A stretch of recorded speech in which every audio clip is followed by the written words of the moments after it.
Hello guys, ரொம்ப நாள் ஆச்சு யூடியூப்பில் வீடியோன்றது போட்டு. யூடியூப் பக்கம் வந்து இந்த எடிட்டிங் டூலில் கையை வச்சு எப்படியோ ஒரு 1.5-2 மாதம் கிட்ட நான் வந்து இந்த மாதிரி உட்காந்துருக்கேன்.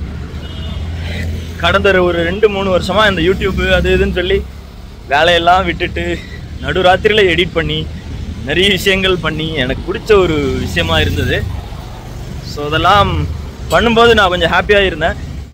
இப்போது நம்ம ஒர்க்கு அந்த ரிலேட்டடாகவே நம்ம இருக்கிறதால இப்போது இவனுங்களும் இந்த யூடியூப் சேனலை அப்படி இப்படின்னு ஒரு 2-3 பேர் வீடியோ போட்டு அதில் ஒரு ஸ்ட்ரைக்கை வாங்கி இதெல்லாம் நெகட்டிவாக பண்ணக்கூடாதோ அதெல்லாம் வந்து இப்போது எனக்கே வந்து வினையாக வந்து மாறி அதெல்லாம் பண்ணக்கூடாதுன்னு இப்போ தான் நான் தெரிஞ்சுக்கிட்டேன்.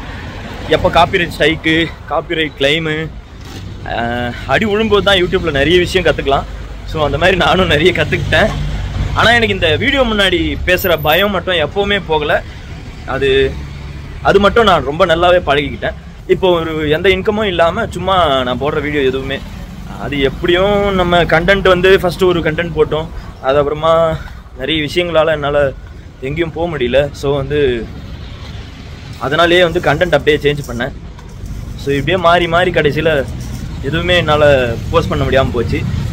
சோசியல் மீடியா டாக்ஸ் ஏதாச்சும் பேசலாம் அப்படின்ட்டு எனக்கு ஒரு ஐடியா.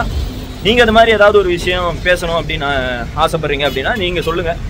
நான் யோசிக்கிறதும் அதுவும் மீட் ஆகுதான்னு பார்ப்போம். ஸோ அதுக்கேற்ற மாதிரி நம்ம பேசலாம். ஸோ இதை தான் வந்து இந்த வீடியோவில் சொல்லலான்னு நினச்சேன். இன்றைக்கி நான் கரெக்டாக வந்து பெங்களூரில் இருக்கேன். இது வந்து என் ஆஃபீஸ் இருக்கிற ஏரியா எலக்ட்ரானிக் சிட்டி. இந்த ஏரியாவில் தான் நான் வந்து இங்கே தான் ஸ்டே பண்ணியிருக்கேன். தான் எனக்கு வந்து யூடியூப்பை நான் குவிட் பண்ணணுன்ற ஒரு மைண்ட் தாட்டே இல்லை. அதனால தான் சோஃபி த லேப்னு ஒரு சேனலையும் ஆரம்பித்தேன். இப்போ அதையும் ஹோல்டு பண்ண காரணம் என்னென்னா அதுலேயும் நான் நிறைய வீடியோ போட்டுட்டு தான் ஹோல்ட் பண்ணியிருக்கேன். அது இன்னும் மானிடைஸ் ஆகலை. அது எனக்கு பிரச்சனை இல்லை, நான் கொண்டு வந்துடுவேன். எனக்கு இதில் என்னென்னலாம் பட்டணும் அதை பர்ஃபெக்ஷனாக ஒரு ப்ரொஃபஷனலான ஒரு யூடியூப்பாக வந்து உருவாக்கி வச்சுருக்கேன். ஸோ அங்கே வந்து நான் கண்டிப்பாக கெயின் பண்ணிடுவேன். சரி, ஓகே. அப்புறம் நம்ம இன்னொரு வீடியோவில் பார்க்கலாம். பாய்.